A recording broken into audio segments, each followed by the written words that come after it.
been interrupted. All right. No, but it's recording now. Yeah. Okay, It's there we streaming go. has recovered, Okay, has good. been recovered. All right. All right, perfect. So I am just so excited today to talk with you, Stef. And at first, I want to also introduce you, who also has inspired me, and also has profoundly impacted how I connect with my dogs and also with and the people who love their dogs. So here's my introduction. So Stef is a veterinarian turned animal communicator and intuitive guide who helps and who works brid- who whose work helps bridge the gap between humans and their beloved animal companions. Now, Steph and I first connected several years ago through Lunch Club. And right from the beginning, we had so much in common as passionate dog enthusiasts and also as professionals serving others in the animal world. And since then, I also had the privilege of following her journey and learning more about the transformative ways she helps people understand and support their pets. So, for example, a couple of years ago, I also had the opportunity to be in one of Steph's animal communication trainings, which not only refreshed my skills, but also deepened my understanding of the bond that we share with our dogs. And with that, I'm really excited to learn more to share more about Steph's work, and Steph also to share a little bit more about what you are currently doing to strengthen the connection between people and their beloved pets, whether they have fur, feathers, or even scales. Yeah. And so, with that, I'd love to help get started and really just want to ask you, so, can you share a bit about your journey and how you discovered your passion for working with animals in such a unique way? Right. Yeah, you know what? I'm still discovering it. It's really it's a constant journey of discovery, and at the moment it actually feels a little bit like I'm coming out. It's Hmm. it's I love that energy of coming out that happens in the world with the younger generations right now. Mm. Um, for me, it's like I'm calling it a coming out in a way because for the last years I've always tried to still be like like professional in an accepted, certificated and graduated way. Mm. As you're saying, like this is I'm a veterinarian because this is what everyone says because this is the thing that gives me credibility. Mm. And I've moved so far away from that that veterinary practice, that classical veterinary practice, that but I've been trying not to let it go because that's what's credible. So yes, I've studied veterinary medicine, and I think in hindsight it was never the thing that really would have drawn me in, but I think it's good that I have the knowledge now, and I think it's good Mhm. that I went through you know to went through it to understand the ways people relate with nature and people relate with animals on that level. Mhm. And when I was practicing as a veterinarian, small animal veterinarian in Cape Town in South Africa, I was introduced to homeopathy, veterinary homeopathy, and I took a 3-year course um, with a university in England. And that started to open my eyes to the different personalities that animals have, like really, because the human remedies are translated to animals. So the breadth of human personality profiles applies to animals as well. Mhm. There are no two alike. And I mean, everyone who's got dogs and cats who works with them, right? We all know that. That's like totally clear. And on a conference when I was studying homeopathy, there was a conference, alternative medicine conference, and that's where I first came across an animal communicator, Anna Breitenbach. She's Mhm. world famous, Mhm. um, and And she said, no, everyone can learn this. And, for me, like medical background at that point, I was like, you can talk to animals. You're right. Mm. Sure. But she's incredible. Anna is just an incredible personality. So I went and I said hello and I said, can I have a card? And so next time I had a behavior case that I couldn't, the homeopathy didn't take, and I asked the owner, like, are you open to this? Like, let's try this. And we Mhm. called Anna in, and it took 2 sessions, and the case was solved. Wow. And so that made me look different at it. So I Mhm. worked with her on a number of cases, and then I had another animal communicator come in, work on my own dog, and then took a day long introduction a couple of years later. And then in 2015, on my way to the States, I was in Germany with my family for a while, and I took a 10-day course with Bianca Sommers. Mhm. um, and on that course, Bianca said, like, you're going to continue with that, right? And I didn't really know, but Mhm. it stuck, Mhm. and people keep coming and asking for it. And but I didn't really advertise it much because of that credibility, right? Because it's really airy fairy. There's no scientific study here. And but what I can say is that most of the animals I communicate with, and it's many now, it's like well over 300. um Most of them, I have never met that animal in person other than Mhm. through a picture, but the human recognizes that animal clearly from what Mm. I'm saying. Yeah. So I have to believe it.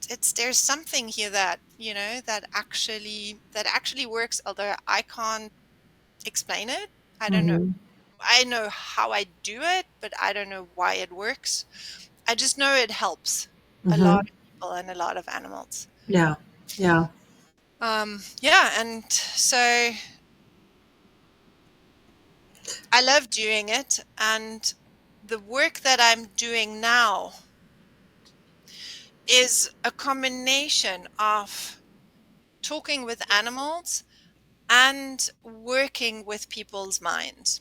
Mm. So Mhm. it's different levels because our relationships happen on different levels. We have, relationships, like as in, we talk to each other and we run into problems and we argue and then we make up, and that also that all happens, interpersonal. But every relationship also impacts just us. Mhm.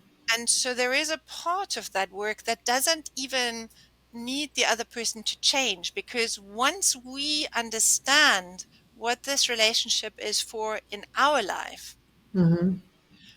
it we change our perspective, our approach, and a lot of problems shift just because of that. Mhm. And that goes for with, in between people, and it goes for in between animals. Mhm.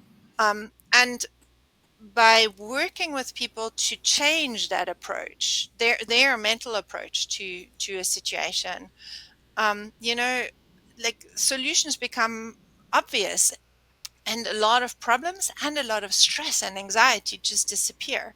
Like, for example, work that I did with a client last month, an elderly lady, older lady, not elderly, she would be insulted if I'd said that.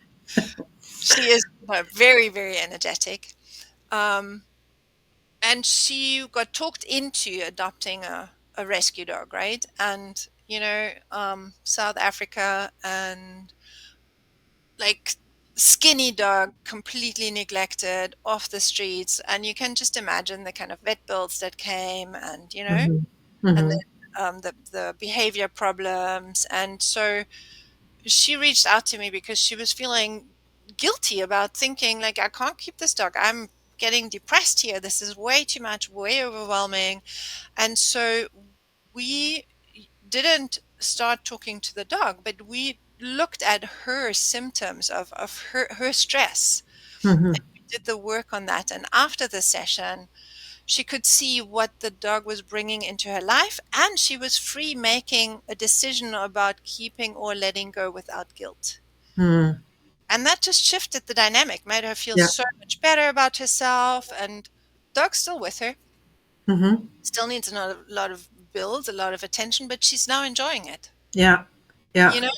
So, and for me, like all relationship coaching needs both of those aspects. It needs Mm-hmm. to hear what the other person, even animal person, is saying clearly, Mm-hmm. and it needs the inner work to let go of the barriers that we carry. You Mm-hmm. know, Yeah. the pieces that make us say like, no, I can't do this. You're wrong. You should be doing that. Mm-hmm. You know, Yeah. all of those things. Like when I asked you about my dog Mia, right? And I asked you like, what do I do with this? She like keeps jumping on smaller dogs, and she like it freaks people out, and she looks really dangerous when she does Mm. that. And so you explained to me more about the bully breed and where this comes from, and you gave me some ideas for behavior training. So that was a really important part of it. And then I was talking with her about it more, and I was doing that work for myself. Mm-hmm. And between all three of those, Mm-hmm. this problem is no longer a thing. Nice. Nice. Yeah. Right. Yeah. So I want to, this is I think the unique way that I'm bringing. It's not just one Mm-hmm. level. It's Yeah. like, like let's address this on all levels, and in that reduce the stress that we have in society. And as we were talking, Iris, just earlier, like right now there is a ton of stress in our society. We're going through such a rough time. Yeah. Yeah.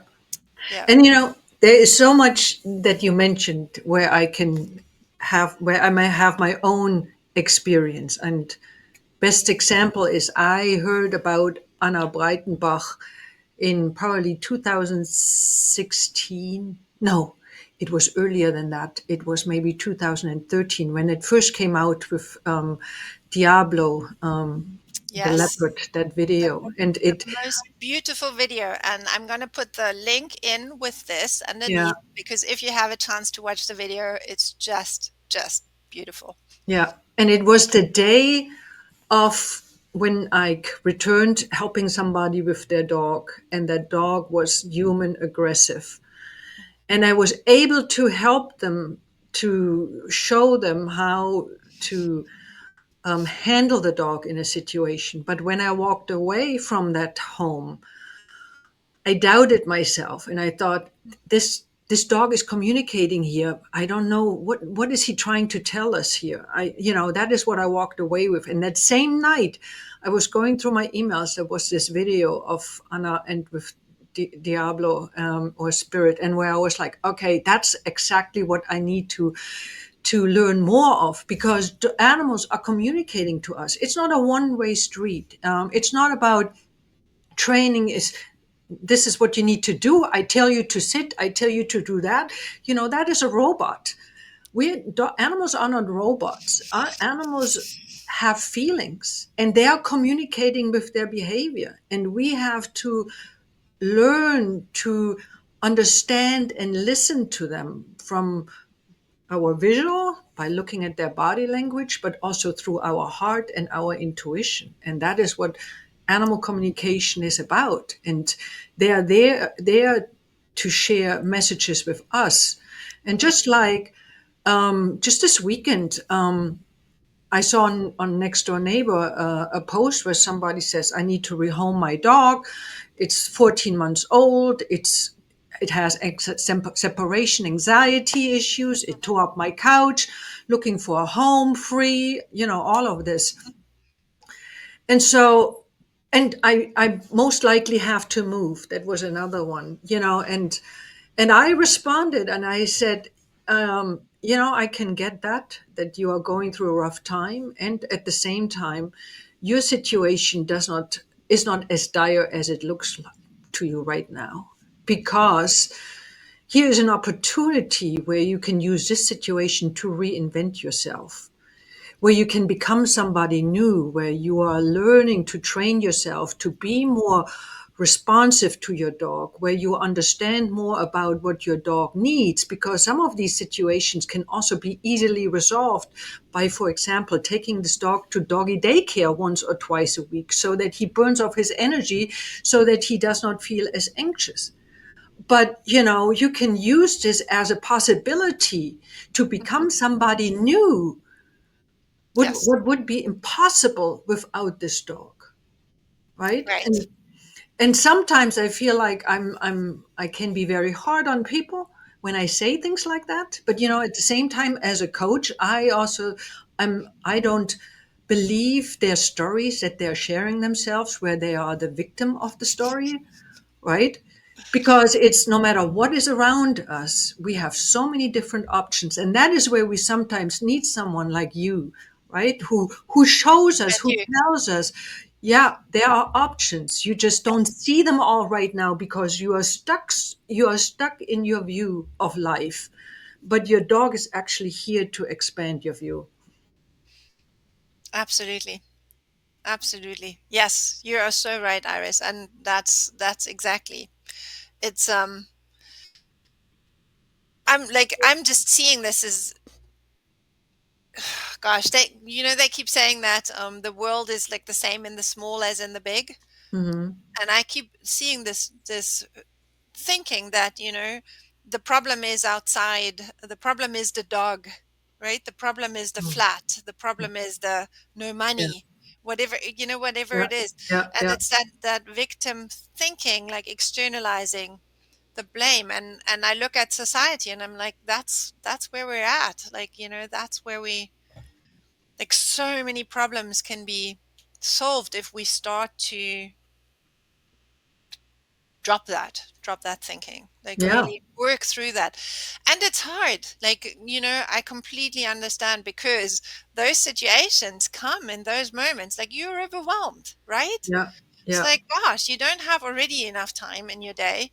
Now yeah. you've got this dog that's like, you come home and your couch is a shambles. You're worried that it's going to eat something. Now you're going to have huge vet bills.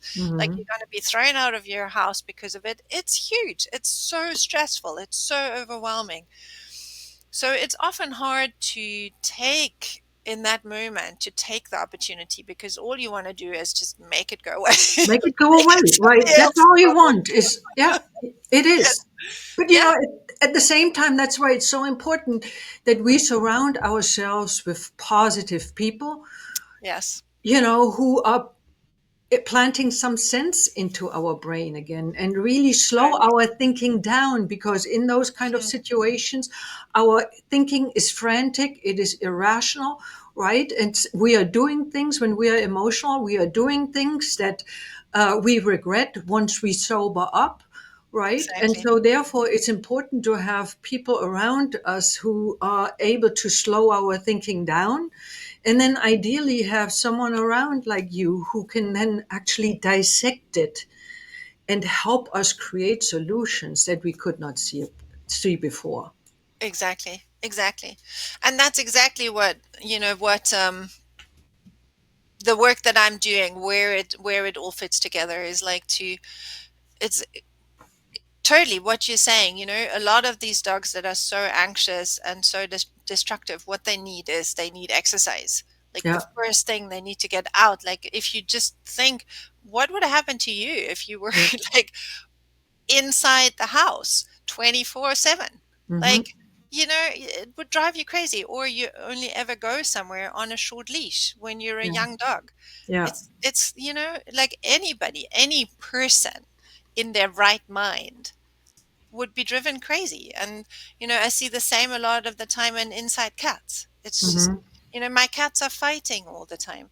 It's like, Hmm. yeah, how big is the space they have, and how often do they get outside? Like, well, they're cats. Well, yes, so there is harnesses, Yeah. Yeah. you know and a lot of the cats that I've talked with, once they understand that the harness is their ticket to go out, Hmm. they're down for the harness. They're like, oh yeah, okay, Right. let's you know that doesn't mean they're going to come and turn into a dog and fetch the harness. Yeah. Not that quickly, but Right. some will get to that place. Yeah. Yeah. Um, and But and you take them outside and the fighting will stop. yeah. And then there is the other part of it is like, okay, well, and I'm feeling overwhelmed. I don't have the time right now to deal with this. And to be able to, like, just as you're saying, Iris, again, to slow down and look at the thinking that's increasing Mm. the stress that you're Yeah. having right now, the Yeah. beliefs that, like, I can't deal with this, I don't have time for this, like, the dog should be acting differently. And with the process that I'm using, the work of Baron Katie, you turn these things around and you find, like, okay, I should be acting differently right now. How is Hmm. this true?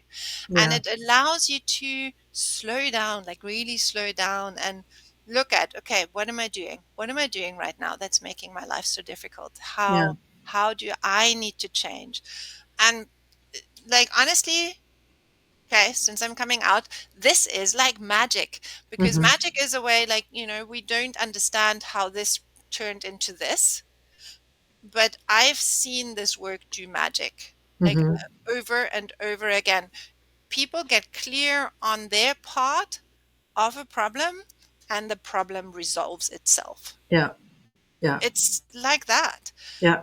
It's really incredible. So Because that's once you have that insight, and once you see something new, you can't unsee it. exactly, exactly. Yes, there was some Facebook CEO. I don't think she's there anymore, but, like, yeah, she said, you can't change things when Hmm. you don't see them, and once you've seen them, you can't but change. Yeah. Yeah. It's not a possibility anymore to stay the same. Yeah. Absolutely. Yeah. Absolutely.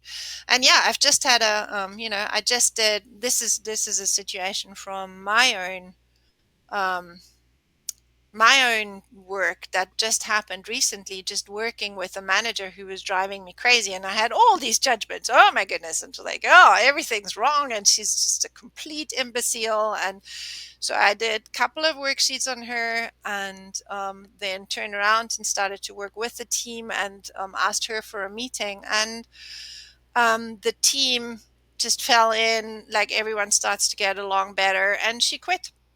Hmm. We've got a new manager now. And this is Okay. this is what I see happen. Yeah. Everything just shifts Yeah. just because you think about it differently. Yeah. Yeah. Yeah. So let me ask you this then. How do you define your approach to helping animals and their people? I think it's a multi-layered relationship coaching. I would say it's that, Hmm. like, basically, so talking, as I said, it's, talking with both parties, and I Hmm. relay, like, I listen to the animal, tell the person, then ask the person, Hmm. okay, what do you have to say to that? Relay it back to the animal. Okay, what do you have to say to that? So it's some back and forth a lot of the time. So you're And the then translator. I'm the translator, It's the mediator. mediator. I would, yeah, a mediator, I would say, Yeah. right? Yeah. Um, and out of that often comes, like, okay, like, so here, one cat, right? I want to be outside. You can't be outside. There's wild animals outside. I Mm. am a wild animal. What are you talking about? Mm. Well, I'm scared that you're going to get lost or get eaten by coyotes. Oh, okay. How about that? Can Mm. I be outside during the day? Okay, how about that? Can you not go further than this far and come back if I call you? Mm. That's how it works. Wow. Uh-huh. Um, and then and then a lot of the, like, some of the animals I work with, like, for years, because people keep coming back and going, like, can you ask what's happening now? And um, and now I lost my train of thought. Yeah, so that's the mediation part Yeah. between animal and person. And and then there is the person there that says, well, but I can't handle this right now because Hmm. it's giving me this and this stress. And so that's where I can go, like, okay, well, let's look at your stress, and let's look at what are you thinking and believing right there, that that makes your life so overwhelming, so stressful, but that Hmm. makes you so angry with this animal. with this Mhm. animal person in your life, right? Mhm. Mhm. Um, and release that, like really. The originator of the work, Baron Katie, she says you cannot voluntarily let anything go. But what you can do is understand why it's there. And once you've done that, it will let go of you. Mhm. Mhm. So that's how it works. Yeah. And So. then I go deeper with that work by things like spirit animal guide journeys. And I found that because the work of Byron Katie is rational. Mhm. It's a mental work, and then it needs to it touches on the emotional body absolutely, and then it needs to be lived to be really of value, right? You can Mhm. see something, and then you need to take the next step and do okay. Well, therefore, I will do this, Yeah. um, and for the people that I work with longer, often we have blocks where our rational mind just gets stuck. Mhm. And then to take people on spirit animal guide journeys takes that like sidesteps the rational mind, and it works with imagery and emotions, Mhm. and it allows us through that. It allows us to connect to our intuitive wisdom. And I love Mhm. doing the spirit guide journeys. Iris, you've done one with me on the course, at least Mhm. one, Mhm. because really it's it's almost like a playful way of connecting to our natural selves, Mhm.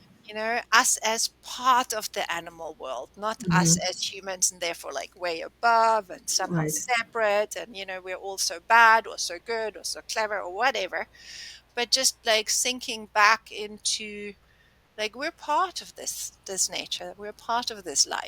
Yeah. life thing, you know yeah. Yeah. So does So. that make sense? Does this answer your question? I know I went like, Yeah. "Mm."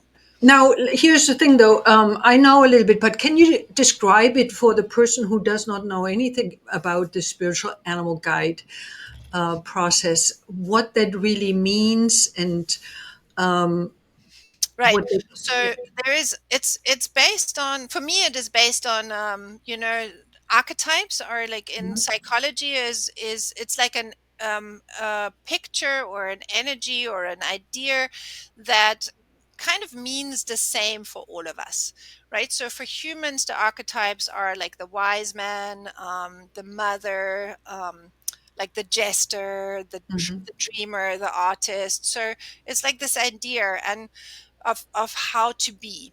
And Mhm. we all of us carry all of those archetypes, and we have some predominant ones, right? Mhm. Mhm. And a lot of the time, if we can get in touch with, like, if we understand our predominant ones, it helps us understand more about who we are. And Mhm. then if we can get in touch with all of them, we get to be more balanced, Mhm. because now we've got like lots of different internal voices that can help us to navigate life. Mhm. And so animals also, give us these archetypes, these energies, like bear, right? Bear Mhm. is like big and Yeah. like ferocious. And at the same time, it's got the teddy bear thing Mhm. going on as well, right? Mhm. So bear is a guide. The energy of bear is a guide on the spiritual journey.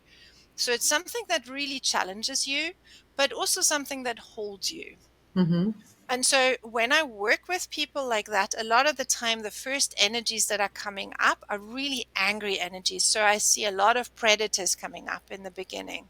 Wow. Mhm. People connect with that energy of predator. And I Mhm. think it's because we suppress our anger. We go Mhm. like, no, no, it's not, that's a negative emotion, and it's just going to get us into trouble, which it did when we were very little.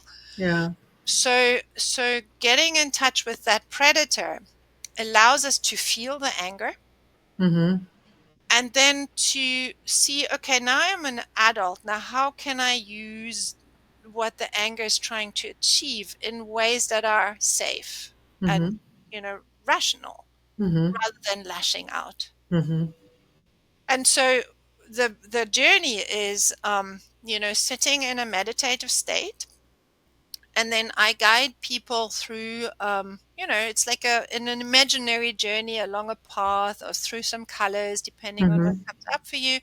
And then we ask an animal to come, and a lot of the time, like always, one animal comes, and it allows people to make more sense of who they are and how they react in a certain Mhm. situation. Mhm. And it's always supportive. Mhm. There's always a feeling of something clicks into place. It's like, oh, I'm that as well. Mhm. Um, And so in that way, you can do that with clients through Zoom or on the oh, yeah. phone. They don't Yes. have to come to your office, but everything can happen remotely. It's exactly. It can happen remotely, and it works. Oh my goodness, it's lovely if you have people in the same room. Absolutely, it yes, it intensifies the journey for sure. Yeah. However, it does work well over Zoom. I do most of my work over Zoom, so yeah, Okay. Yeah. it works. It works fine. Mm. It's like one of my clients recently. She found this badger, like Mm. just and then she made this beautiful painting of a badger, and then things shift again, because now she's like, oh yeah, I have that, and Mm. there's so much power. Like, Yeah.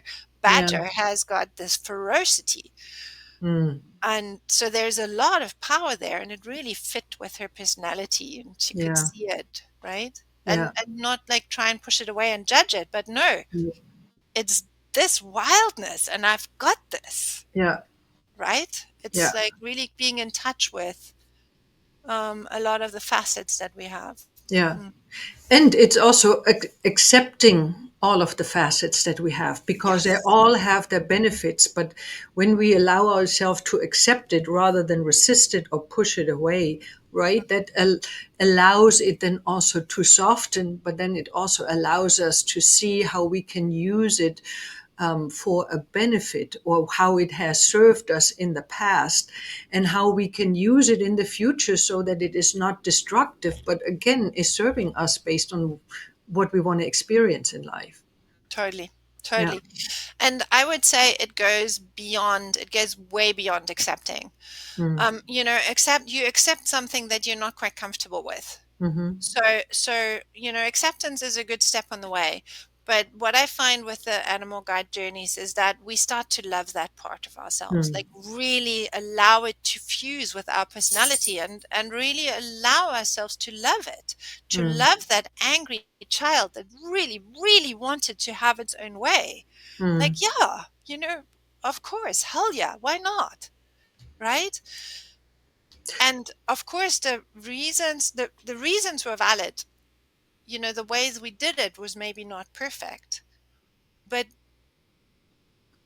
we want to be loved. We want Mm. to feel that loving connection to ourselves. Mm. And I find that when we look at animals in our imagination, we find it easier to love that part of ourselves because we have this bond with animals. Mm. Well, and not only that, what I hear you say too is that people come to you because there is an issue with their animals' behavior or health that Hmm. maybe a veterinarian cannot figure out, or they could not figure it out through a trainer or a Hmm. behavioralist or something like that. They come to you. You are the translator, mediator Hmm. between the animal and the human to get a deeper sense of what the situation is. But then it can easily happen that this behavior of the animal becomes the ground for spiritual evolution and spiritual healing of the human. Yes. And so when the human then transforms and sees something new for themselves, then obviously considering that they are the dominating energy in the home because of the role that they are and supposed to play, Hmm. the animal's energy shift as well. Right. Correct. Because I look at it also more always from the perspective that the human is supposed to be the leader, so that the animal feels more secure and safe in the home. Right, right. And knowing, Iris, that you're working with dogs, because the dynamic with cats is different Mm. again, right? Okay, yeah. Um, Hmm. right. Yeah, yeah. Okay, didn't know that. That's why when people always ask, "Can you help with cats?" I'm like, "No, I can't help with cats because I don't know enough about I don't, I don't. cats." So, Yeah. Steph, what are some of the most common problems people bring to you about their animals? Um, so okay, what do I see most often? There is destructiveness, biting with cats, biting, Mm-hmm. scratching furniture, being Mm-hmm. destructive, trying to run away. Mm-hmm. Um, peeing in the house, there's always like, and a lot of the time, you're saying, Iris, the veterinarian can't figure it out. Like with a lot of animals I work to, I am actually just part of the care team, and the Okay. veterinarian is part of that team as well. Okay. Some Mm-hmm. of them I'm actually talking to because they're alternative veterinarians, Mm-hmm. but some I will just say like, okay, so now I would love you to have the urine tested, I would love you to have the kidneys tested, so I'm not going like, oh, I'll take this over and I'll solve it all by myself. Mm. That's not what I Okay. do. Yeah. Okay. um, so yeah, so there's a lot of it starts with inappropriate urination, dogs and Mm-hmm. cats. Mm-hmm. Dogs also destructive behaviors. Mm-hmm. um, and things like aggression, running away on walks. It's like a common thing, Mm-hmm. aggression against people and animals, not Mm-hmm. listening. Um, yeah, I think that's probably the most common ones. And then when I've worked with animals over a long time, then people will just say like, "Hey, can you check in? I get the feeling he's sore. Can you do a body scan?" And I'm not a medical intuitive. I do Mm-hmm. some energy healing. I've been trained in Reiki many, many years ago, and I've used it for a long time. But I haven't yet done medical intuitive tests, certificates. Okay. I mean, it's on my list. Yeah. I totally want to do it, but yes. Um, but so that's the kind of thing, they will ask. And like some animals, can you just, with people I've worked with for a long time, can you just check in with them? I just want to Mm. know. I just want to say, like, can you do like a 10-minute check-in? Or there's some animals actually that I see twice a month, and Yeah. just go like, or see, right, Yeah. talk with Yeah. twice a month and go like, yeah, Mm-hmm. everything's fine. So, Mm-hmm. does he want to go on a plane this weekend? We're going away. Yeah, okay. No, okay, we won't. You Okay. know. So Mm-hmm. like, um, yeah, that's pretty much. And I do work a little bit with homeopathic remedies, but on the behavior side. But I do also recommend, if at all possible, to find an alternative veterinarian. And I know Mm. there are few on the ground, and I am also working to make more of them available and creating a bigger network so I can Mm. refer people to them. Yeah. And quite a few of them are just like fully, fully, fully booked. Okay. Mm-hmm. So does it mean then who? How do clients find you? Is it through veterinarian referrals or who? How? What? Yeah. What? How do they find you? Well, I'm on at the moment mostly on LinkedIn. I also have a Facebook page. I just scrapped my Mm-hmm. webpage, my old webpage, because this Mm-hmm. is, yeah. So this is all in progress right now. I'm on LinkedIn. Um, Mm-hmm. Stephanie Scoopin. Let me see. Ha. But you know what? On under this video, there is going to be a link to my Mm. contact details, and to my telephone number. So you, at any time, you're welcome to message me, WhatsApp, send a message over LinkedIn. Okay.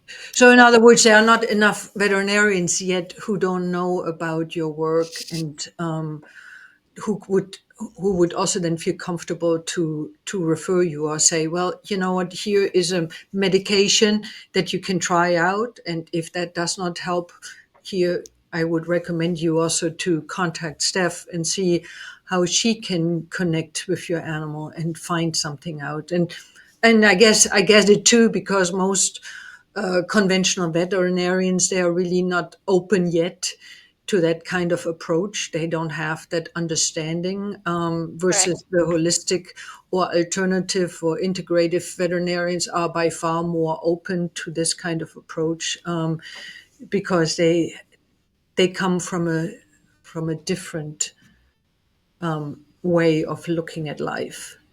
Yeah, yeah, absolutely. They do. Yeah. And to be fair, though, when I speak to conventional veterinarians and I say, I think we communicate with animals, they all go like, yeah, of course we do. Mm. Yeah. It's not like that. This is a foreign concept to them. And working over the years alongside other veterinarians, I see it. Yeah. We do. And even if we tell ourselves like we can't really hear what they're saying, we do. Yeah. Yeah. Yeah. It's Well, just that our mind is so strong yeah. that it like shuts it down immediately, going like, yeah, no, that's not, obviously doesn't fit into my picture of what I was thinking, and so therefore I didn't really hear that. Yeah. Well, because not only that, if you think about it, when we think about communication, we think about it from the perspective of talking, Language. speaking words, right? Exactly. Language. Exactly. The dog is telling me something. But in the end, if you really think about it, even in the human to human communication, 7% is only the words. Right. 93% is body language, tone, gestures, all of that. And that, And there is definitely a growing awareness that a lot of the communication between people actually happens on the mental level. mm, Just like when you think about the amount of times that you think like, oh, I'll just haven't heard from this person in ages, and you just mm, send them a text and they go like, oh, I just thought of you. right. I Yeah. mean, how often does this happen? And we just don't train this No. Yeah. because we think, oh no, it's like not really. And to be honest, it takes training. It's not something you just pick up. I mean, some of us pick it up easier, and I have been, you know, gifted with that Hmm. to have picked it up fairly easily, but it takes training. It took like, I don't know, 4 years of being with Mia to really start to hear her, like Yeah. really clearly, like all the time. So it takes training, but I'm pretty sure it is more of our normal communication than we generally credit. We Yeah. just go like, hey, it's 90 odd percent um, body language, because that's what we see. That's what what we can touch it. Right. Like so. Yeah. Well, not only that, these are the thing, these are the things that we are picking up with our own sensual organs and our consciousness, right? Versus Exactly. these messages don't get created through our eyes, our ears, our essential organs like that. And with our own animals, it takes much longer oftentimes to tune Yes. into their communication, because our ego, we know too much about the animal that our ego constantly chatters and comes up with reasons why this should not is common or not common, etc. So it takes a special skills in that way, and trusting, and again, practice of creating that stillness inside ourselves, so that that communication can bubble up and is louder and becomes Exactly. louder for us to recognize it. I mean, it's always there, it's just we are just too busy up there that we don't hear it. Exactly. And Yeah. that's where the work of Byron Katie is so, so powerful, because every time you question a thought, it Hmm. drops. Hmm. And like only after you've done this for a little bit do you realize how many of those thoughts, like, I like a screen. Like Hmm. it's a constant state of being slightly inebriated, because we're not habitually, we're not seeing clearly. then it's not anybody's fault, because we've got created this web of, like social conventions that we don't even question anymore, Mm. right? That Yeah. and so things are like, this is how it is. This is obviously the right way to go about it. But when we look back through human history, there were like, every decade there is this like huge idea that everybody was like, yeah, no, this is how it is. Like, the earth is flat. Everybody Mm. knew that. Yeah. And then Yeah. one person has the ability to open their minds and go like, no. And then, first they burn him, because, Yeah. right? Yeah.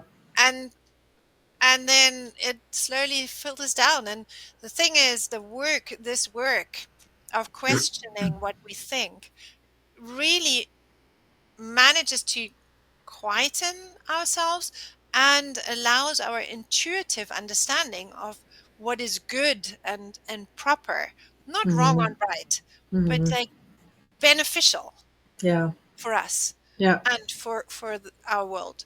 Yeah. It Yeah. allows that to come up and to become clear.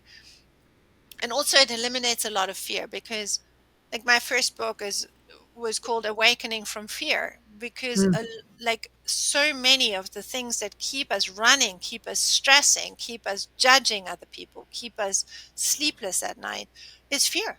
Hmm. Fear of not being seen properly, fear of doing the right thing, fear of being shunned, fear of survival. Hmm. um, and the work really manages to lessen that fear considerably. Yeah. Yeah. Hmm. So, what what are some of the most surprising things that you have learned from communicating with animals? um oof. Okay, so um I think one I think um yeah, this is I'm still not talking about this a lot. I think a lot of the things are controversial, but maybe I'm just making this up. I don't think necessarily every stray wants to be rescued. Not at all. Mm. I think there's a lot of animals out there that would have preferred to stay wild. Hmm. Um, and that's one. Like, they don't want to be kept safe. Mm. That's not on their agenda. Hmm. And I think it makes sense. When we look at our children, they also don't want to be kept safe. Hmm. They want to have a life, and the same goes for animals. Hmm. Um, and um, and it depends on a case to case basis, right? So, illustrating, one client lost one cat and then started to foster, Hmm.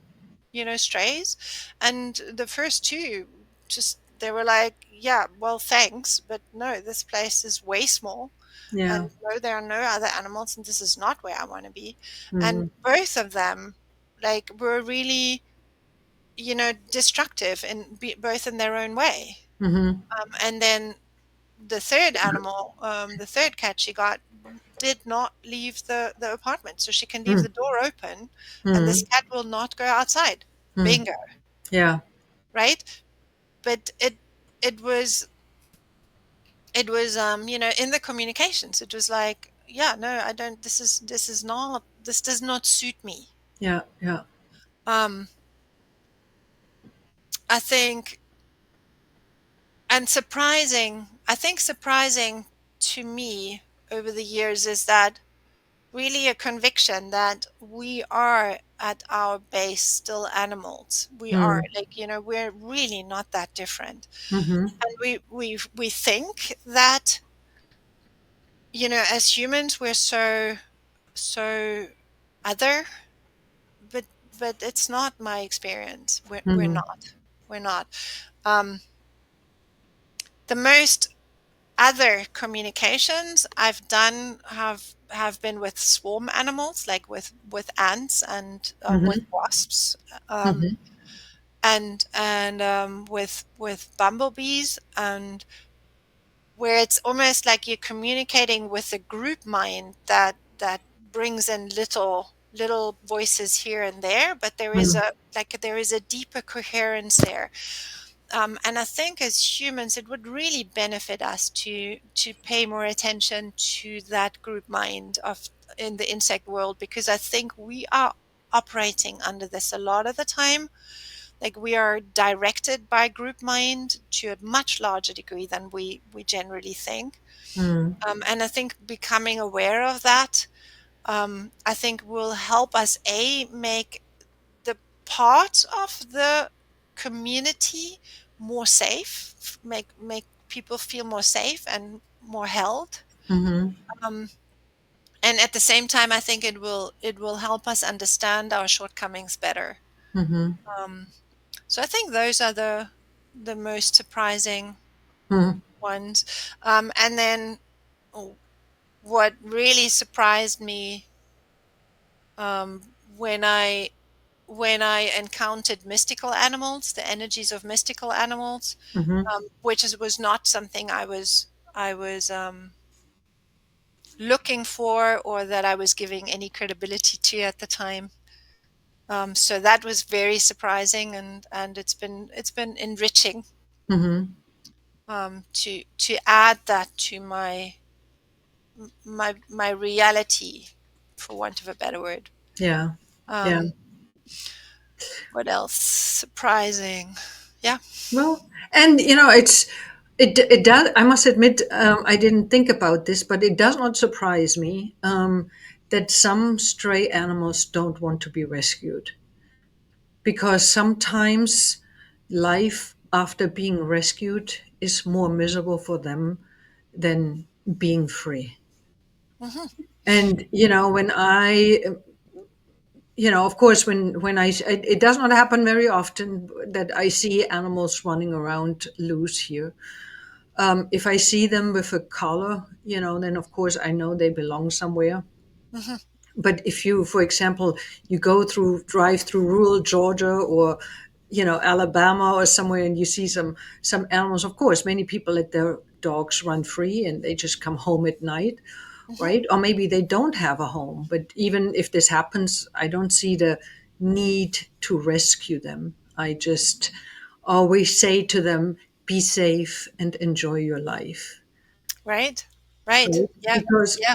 who is to say that they all and that we all are supposed to live a long life? And not only that, considering that I was just at animal control on Friday and seeing more than 400 dogs, either in kennels or even in small crates where they can barely move around. That's not a life. That's not humane. Right. Um, and there are even many animals, many dogs who are sitting in crates at home, 23 hours out of the day. Um, that's not a life. Where humans just see the animal as a tool to fulfill their own needs, for cuddling or emotional support, but they are not willing to fulfill the basic physical needs of the dog, Hmm. which is not just food and go out and do pee pee and come right back in and in the crate, but really mental and physical stimulation and Right. variety for their lives. Right. Hi. I completely agree with that. I would just adjust one idea, and that is that these people are not willing to. So in my world, the animal always mirrors the mental state, always. So if Mm, that dog's in a crate, that person's in a crate. mm, There's no exception. And that wow. person is not able to give that sustenance at that time, not Yeah. without help, not without starting to see things differently. Yeah. Yeah. And um, it's one of the things I learned when I was working as a veterinarian in South Africa, and like with the SPCA, and you go into the townships, and like the SPCA rescues the animals, but the truth of the matter is the animals are the same off as the people, you know. Mm, So you rescue the animals, and you just tear a family apart who's mm, all of them trying to do their very best, mm-hmm. you know. so that's when I started thinking about how we're seeing these things, and like, Yeah. are we however well intentioned. I know that the spay and neuter movements and the rescue movements and all of those are really well intentioned, Mm-hmm. um, and they're based on love, but I Mm-hmm. think they're too human centric. The Yeah. solution is too human centric. It's because we cannot deal with the suffering that we think Mm-hmm. we see. That is the motivator behind it, and I think that needs to change. Yeah. Yeah. Yeah. So what I hear you then is also when somebody finds you, the animal, at first you are providing animal communication and the translation, which then sometimes can lead to behavioral changes and suggestions to do things differently at home. Hmm. But then it also can lead to life coaching, where Hmm. you are helping the humans to see their role in all of that and Right. figuring things out from a mental, emotional, and also physical perspective, all the way then to spiritual healing Yes. so that their relationship with the animal can shift, the animal's health can shift, and oftentimes their own health and well-being shifts. And that is really where the animal becomes a greater teacher and a healer. Yes. And Yes. it all started with some kind of behavioral or health issue that triggered Exactly. this along. Yeah. Right. It's like all healing starts with a problem. Well, yeah, of course, of Right. course. It Yeah. is. I mean, there is, healing is, we can mask it sometimes with some pills or medication, right? Right. But really, um, a disease, oftentimes, the source of the disease, oftentimes is deeper. And it starts Mhm. on a mental and emotional level that then has manifested on a physical level. Right. Right. Yes. Yes. Yeah, it is like that. Yeah, Although it's often hard to say where it starts, yeah, and a lot of the time, for real healing, there's many facets. Not to say every single problem takes years to overcome. right. No. Some are really quite easy. Hmm. Um, it just needs to engage with it. So, Yeah, yeah. mm, yep. So, for someone who has never explored animal communication or even spiritual connections, what's the first step somebody can take? What would you advise first step they can take to understand their animal To better?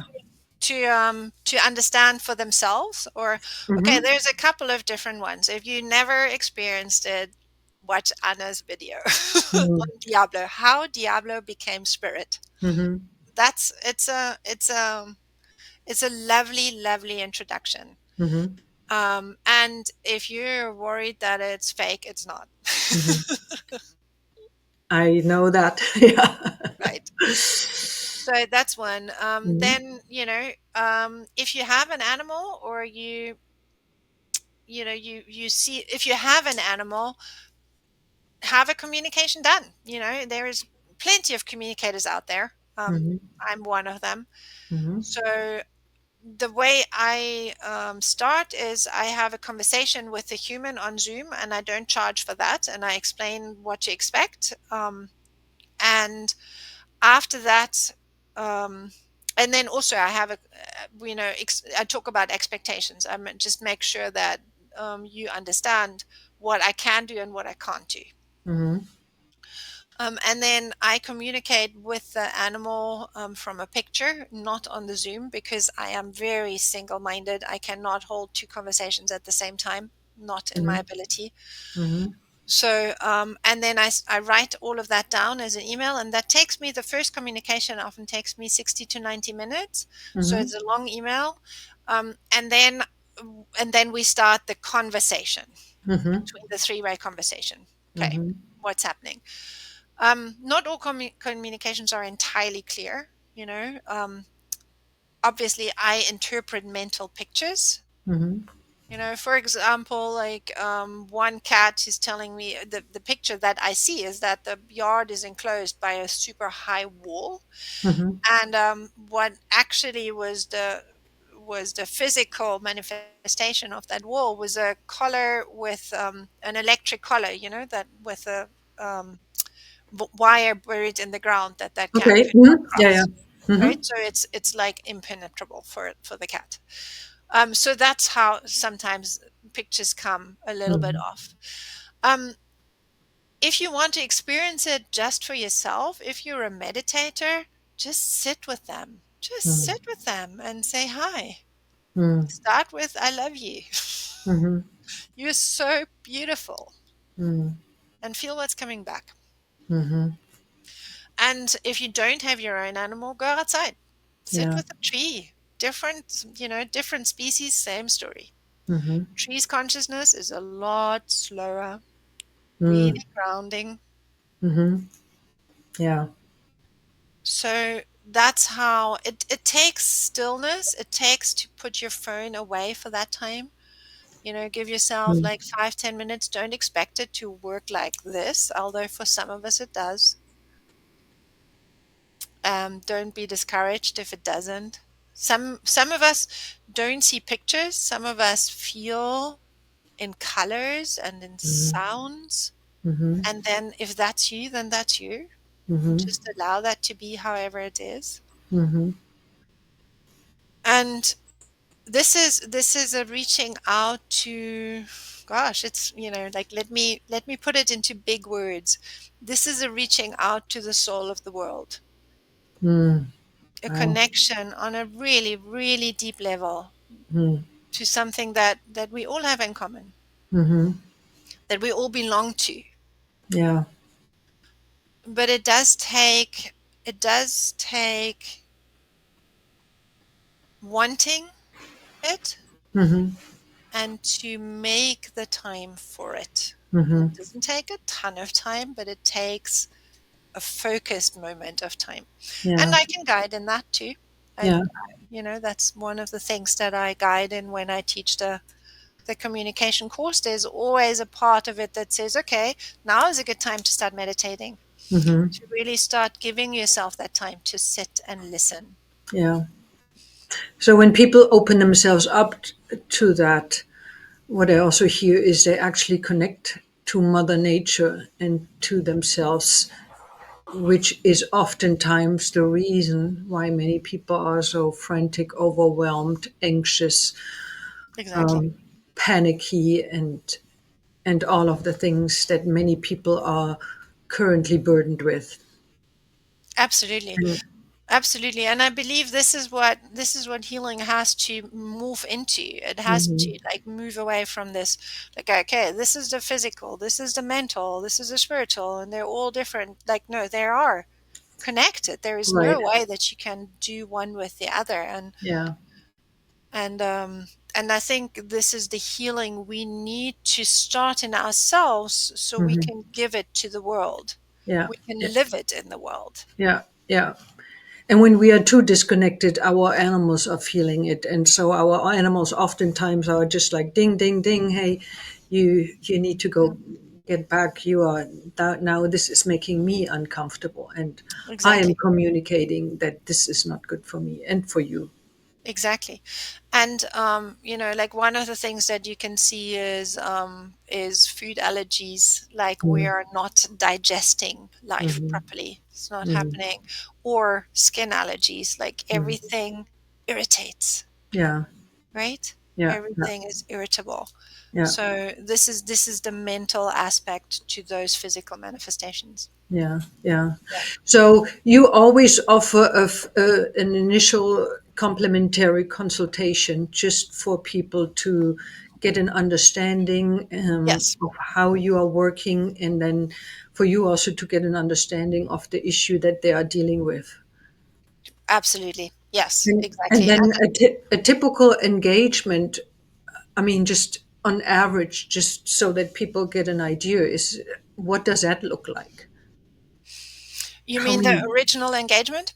Yeah, like how many, is it that they initially can just have an animal communication, can take it from there, or are you offering like like a longer term program, 3 months? I offer a variety of programs. So I'm happy to just actually give some input into a problem and go like, okay, well, with this, you would like to go to a behaviorist, or you want to have a vet check this out first, or maybe you want to go to a specialist, or you want to start with an animal communication. And so if you want like real answers along those lines, I charge $25 for an hour. Mm-hmm. Um, just $25 for an hour? just for this, I'm not doing anything other than listen Uh-huh. and do that. So that is the introduction, the first introduction, really. Okay. If somebody wants to explore an animal communication, we do a 20-minute Zoom, and that's where Mm-hmm. we just talk about what the animal communication is, what you can expect, Mm-hmm. and all of those. Mm-hmm. And the initial communication is $150. Mm-hmm. And then if you think like, no, actually, I want to really work at this at this problem, then I would start like, introducing you to the work, and then we'll start looking at, okay, are we going to do 5 sessions because it's a small problem and we want to solve it quickly, or is this something that's been going on for a longer time and we need longer time to work with it? So, like for example, a 3 months program with some work, like the work on the animal, the Byron Katie work, as well as an animal communication, then you would start to look at $1,600. Okay, okay, okay. So in that way, really, you are taking your time. You are really Yes, analyzing first yes, before you actually then move people into or give people different options of how they can make progress with what they are dealing with. exactly. And it depends, not everybody's a ready. B Mm-hmm. has the money right now. I Yeah, mean, there's always going to be payment plans available. But I understand, yeah, I also have only limited amount of funds for all the learning I would love to do. yeah, That's just how life is. yeah, But yes, so there are different entry levels. yeah, And then, at times I teach courses, and then if it's a group program, it can be a little bit less expensive yeah, yeah. if you're in a group over time. Yeah. And I can imagine, if somebody is coming to you wanting help with their animal because of that animal is destructive, or pees or scratches or whatever, right? I mean, Mhm, and we naturally think, all right, there is a fix for the animal. So it takes some time to mhm, digest and say, oh, what? I need to work on myself. Like you mhm, tell me, it's not the animal, but it's more me. mhm. So that may also take some time for people to digest it and then to actually say, yes, I'm open to explore it further. Exactly. Exactly.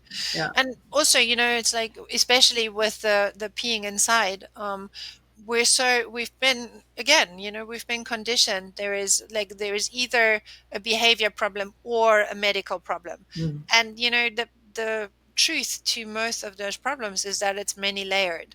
mm, By the time like somebody comes to me because the animal's peeing inside, a lot of the time they've had several courses of antibiotics already, and it works a little bit and it goes away for a bit and then it comes back, and so then it's also become a habit, right?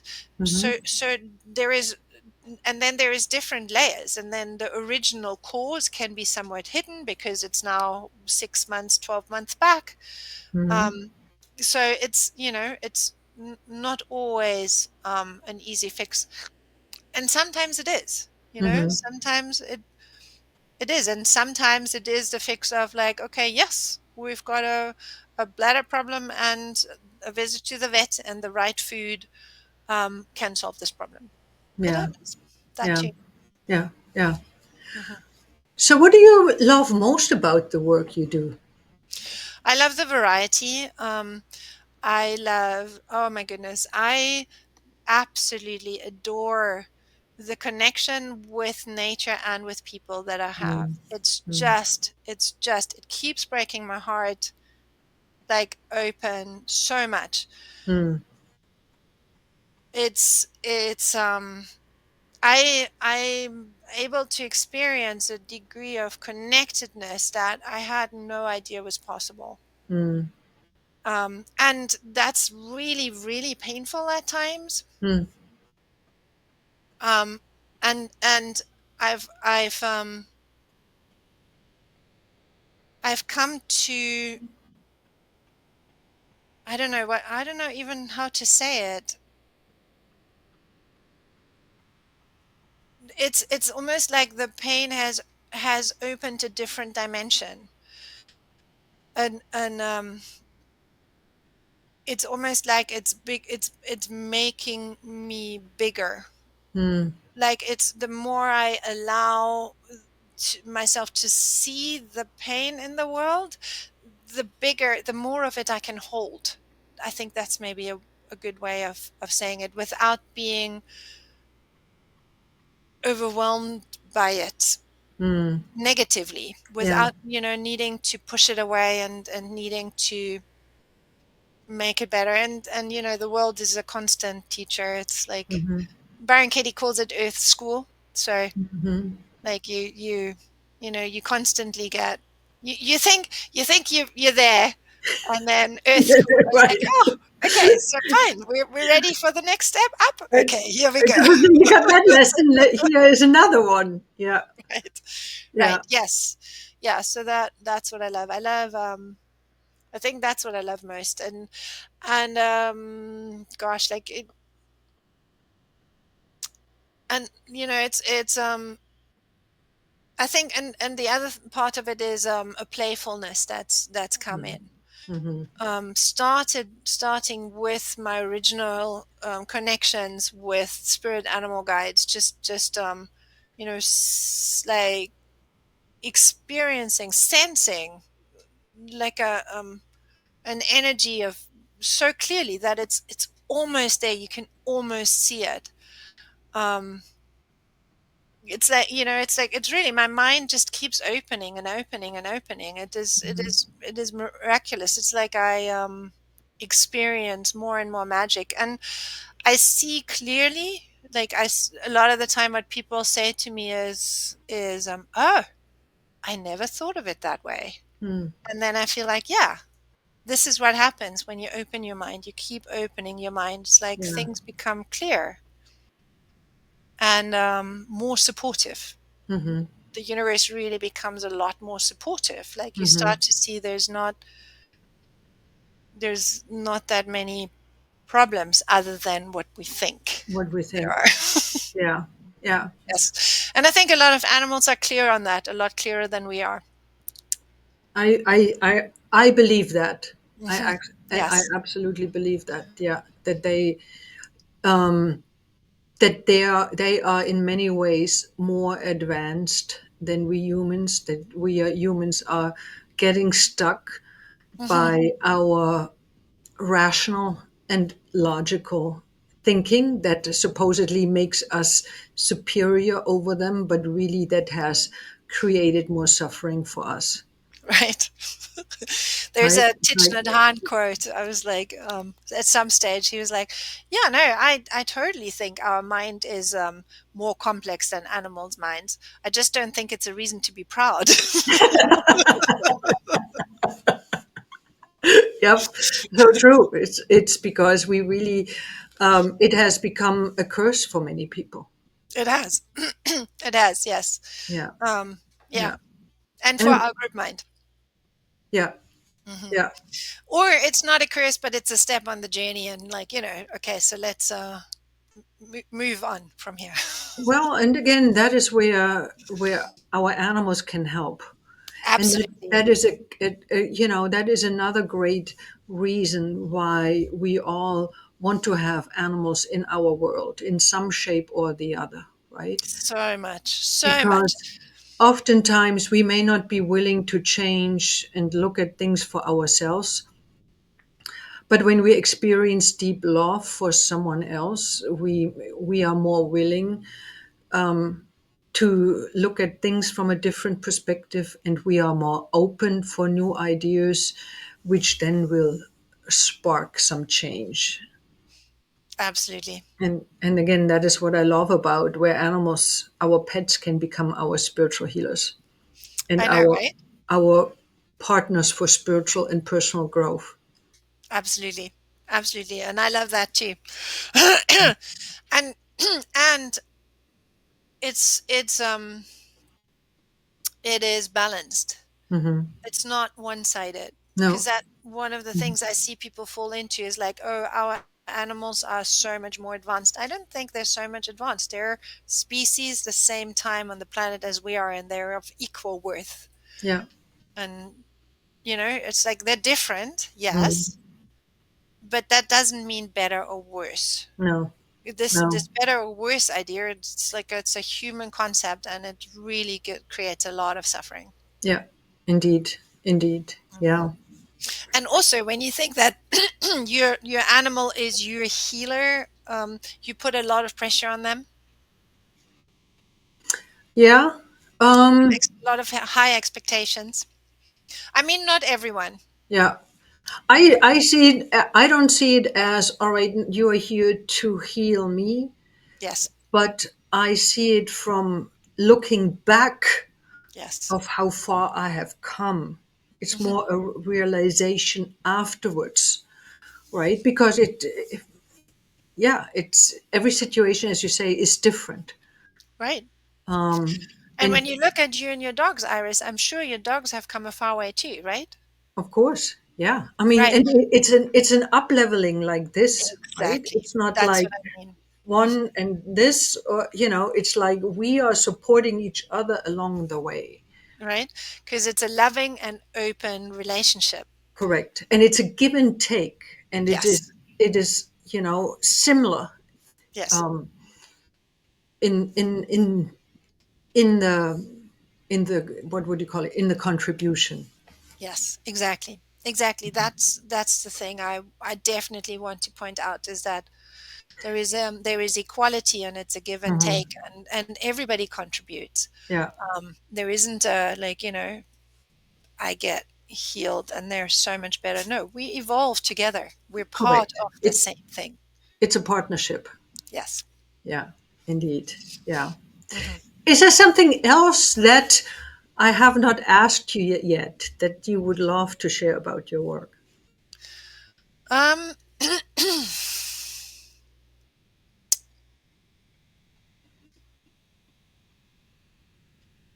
no, I can't think of anything right now. I think your Mm. questions have been fantastic. I really, really appreciated your help in, this giving me the space, the partnership of drawing things out and showing your incredible abilities as a facilitator and coach. My pleasure. Let me pause this.